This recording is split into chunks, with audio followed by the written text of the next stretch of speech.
बड़ा ताज्जुब होता है कि आप जानवरों का इस्तेमाल करते हैं। Actually, they are the दरअसल जानवरों से बेहतर ये काम कोई नहीं कर सकता, इसीलिए हम उन्हें काम पे लगाते हैं। वो कैसे? देखिए, गाय के बारे में तो हम सब जानते हैं, गाय दूध देती है, पर 4-5 बछड़े पैदा करने के बाद जब गाय दूध देना बंद कर देती है तो लोग समझते हैं कि गाय बेकार हो गई है। इसी तरह लोग कचरे को भी बेकार समझते हैं, पर माइनस और माइनस के मिलने पर ही प्लस बनता है। to minus always plus. बस इन दोनों चीजों को साथ में जोड़ने की जरूरत है। And every 4 hours we collect in the bulk इसलिए हम सब्जी मार्केट से हर 4 घंटे में बचा हुआ माल उठाते हैं। fruit mandis. So there's कुदरत ने हर चीज के लिए वक्त दिया है, अगर उस वक्त के अंदर आप सही इस्तेमाल कर ले तो वो चीज बेकार नहीं रहती, उसमें से कुछ काम की चीज निकलती है। resource. So the dry इसलिए हम अपने प्रोजेक्ट में गाय को अपॉइंट करते हैं, हर 35 किलो छिलकों के लिए एक गाय। उनका काम है इन सब्जियों के ताजे छिलकों को खाना, गोबर देना और फिर शेड में आराम करना, रिटायर्ड जिंदगी जीना।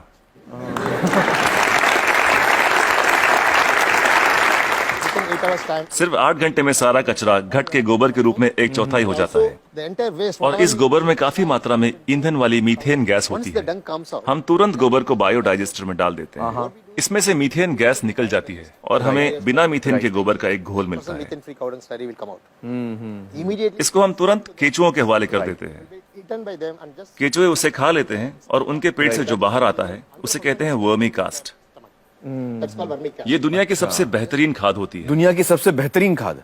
इसे ब्लैक गोल्ड या काला सोना भी कहा जाता है। It can be directly खेती के लिए बहुत अच्छा है। अगर बैक्टीरिया वाले तरीके से खाद बनाएं तो इसमें 45 दिन लग जाते हैं। और यहाँ देखिए, सोमवार की सुबह 6 बजे माँ सब्जियां काटती है, 9 बजे गाड़ी आकर उसका बचा हुआ हिस्सा ले जाती है, 10:30 बजे हम वो गाय को दे देते हैं, शाम 6 बजे तक गोबर निकल आता we are है। getting the cow dung ready. Put in biodigester में गोबर से मीथेन निकाल ली जाती है और उसका घोल बचता है, उसे केचुए खा लेते हैं और तीसरे दिन सुबह तक यानी 72 घंटों से भी कम समय में ब्लैक गोल्ड मिल जाता है। खाद बनाने का ये दुनिया का सबसे तेज तरीका है, कोई मशीनें काम नहीं कर पाएगी, वो भी बिजली का इस्तेमाल किए बिना। देखिए, आपके पास जो मोबाइल फोन है, चार्ज न करो तो बेकार है, टेक्नोलॉजी फेल हो जाती है, लेकिन गाय जो भी खाती है उससे एनर्जी बनाकर हमें देती है और गाय को रोज चार्ज भी नहीं करना charging पड़ता। the cow every day. और दूसरे जानवरों का इस्तेमाल कैसे होता है? मसलन मुर्गियां क्या करती हैं?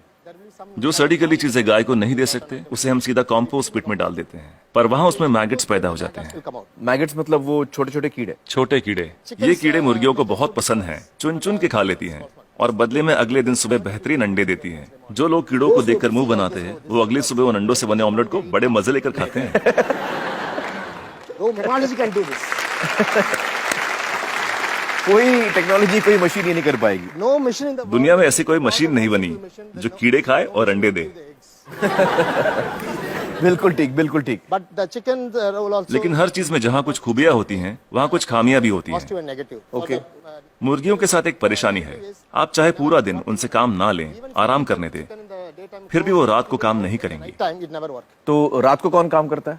For that रात we को हमें मेंढक को काम पर लगाना पड़ता है और वो सिर्फ नाइट ड्यूटी ही करते हैं। कुदरत का करिश्मा है, एक दूसरे की कमी को पूरा कर देते हैं, ना तनख्वाह मांगते हैं, ना बोनस, ना यूनियन बनाते हैं, ना हड़ताल करते हैं, बस अपने अपने काम में लगे रहते हैं। सही है, सही है। तो मुझे बताइए कि ये बतखें क्या करती हैं?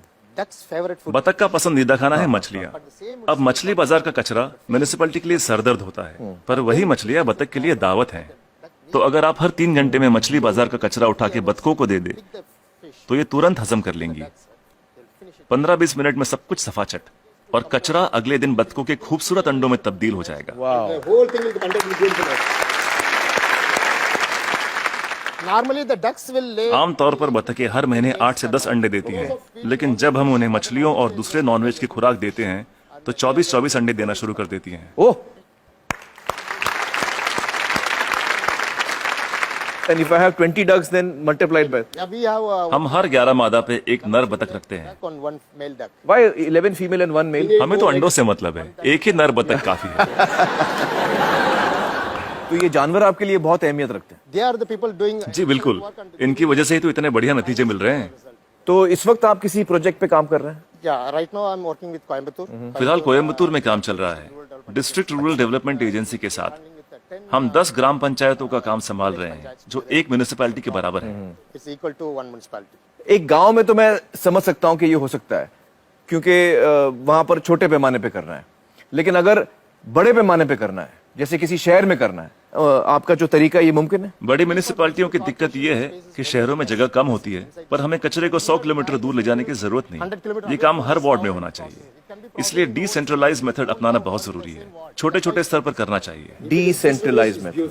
लोग हजारों टन कचरे से एक साथ निपटना चाहते हैं, पर ये सोच ही गलत है। अगर मैं आपको एक बड़ा कटहल दूं, तो आप उसे एक साथ एक बार में खा सकते हैं, लेकिन अगर उसके छोटे छोटे टुकड़े कर दें, तब खाना आसान हो जाएगा। इसलिए हर 2 किलोमीटर के रेडियस पे SLRM सेंटर होने चाहिए। SLRM सेंटर क्या होता है? Solid and liquid resource management centre. तो हर 2 किलोमीटर पे ये सेंटर होना चाहिए। जी, डिसेंट्रलाइजेशन एक कामयाब तरीका है।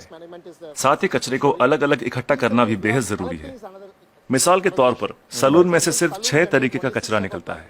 वो क्या है? महिलाओं के बाल, पुरुषों के बाल, ब्लेड, क्रीम लगे हुए पेपर या टिश्यू, आफ्टर शेव, कॉस्मेटिक्स वगैरह के डिब्बे और कुछ बचा हुआ खाना और फूल वगैरह। some flowers, other things. So we don't. हम नहीं चाहते कि ये चीजें बाकी का कचरा ले जा रहे ट्रक में मिलाई जाए। इसके लिए अलग गाड़ी होनी चाहिए। जैसे मुंबई में करीब 2000 सलून्स होंगे, 2000 saloons. एक गाड़ी सब जगह घूम के ले लेगी। हर इलाके के लिए एक छोटी गाड़ी। हाँ, अलग अलग एरिया के लिए अलग अलग गाड़ियां होंगी। हाँ। जी, सिर्फ सलून के लिए। दिन खत्म होने से पहले सब बिक जाएगा।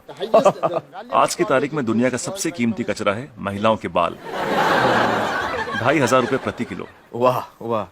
तो दिन भर का जो कचरा है, दिन खत्म होते होते वो इस्तेमाल भी हो जाएगा। अलग अलग इकट्ठा करें तो राज ये है, तरकीब ये है कि शुरुआत से ही मिक्स मत करो। जी, अलग अलग इकट्ठा करो और अलग अलग ही लेकर जाओ। तो आपके पास इसका पूरा प्लान है, मास्टर प्लान है? बिल्कुल है। वाह वाह। Yes, yes.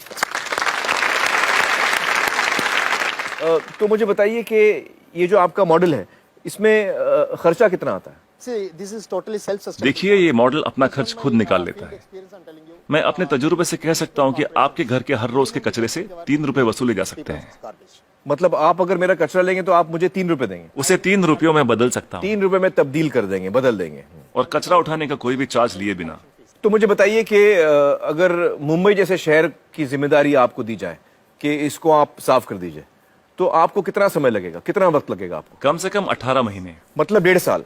तो मतलब 1.5 साल में आप मुंबई की काया पलट कर सकते हैं। Yes. जी, बिल्कुल कर सकते हैं। बहुत बहुत शुक्रिया श्रीनिवासन जी, बहुत ही कमाल के सुझाव आपने दिए हैं। बहुत बहुत शुक्रिया, थैंक यू।